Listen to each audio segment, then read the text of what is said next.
પટેલિયા મેનકાબેન જયપાલસિંહ, ગામ પરબિયા.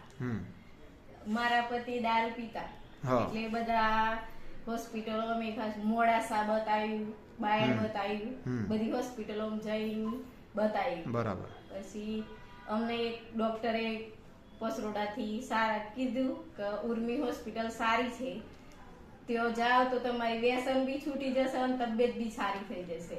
કઈ હોસ્પિટલમાં તમે રોકાયા હતા? અમે નવજીવન હોસ્પિટલ. નવજીવન હોસ્પિટલ, નવજીવન મોડાસા. એટલે પછી એમણે કીધું કે તમારે બહુ પ્રોબ્લેમ છે.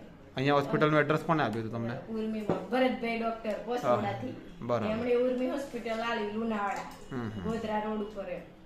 તો ત્યાંથી જો તો અમે 3 દિવસ રોકાયા, દવા લીધી અને આ 5 દિવસની રજા લીધી. સારું થઈ ગયું મારા પતિ. ત્યાં તમે ડોક્ટર પાસે નવજીવન હોસ્પિટલમાં તમે દાખલ થયા હતા, તો ડોક્ટરે શું કીધું હતું તમને? ડોક્ટરે કહેલું કે તમે ઘરે સેવા કરો. ઘરે સેવા કરો એવું કીધું હતું. હવે અહીંયા પછી તમે 5 દિવસની દવા લીધી તો કેટલો આરામ લાગે છે? સારું છે અત્યારે. પીવા બીવાની આમ એ થતું નહીં. પીવાની તલબ છૂટી ગઈ છે? હા, તલબ છૂટી ગઈ. અત્યારે ઈચ્છા થાય છે પીવાની? ના. પહેલા થતી હતી?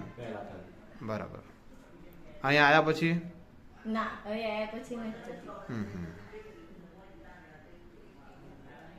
બીજું અત્યારે તબિયત સારી છે, ખવાય. ભૂખ ને એમ લાગે છે? ભૂખ લાગે, ઊંઘ આવે.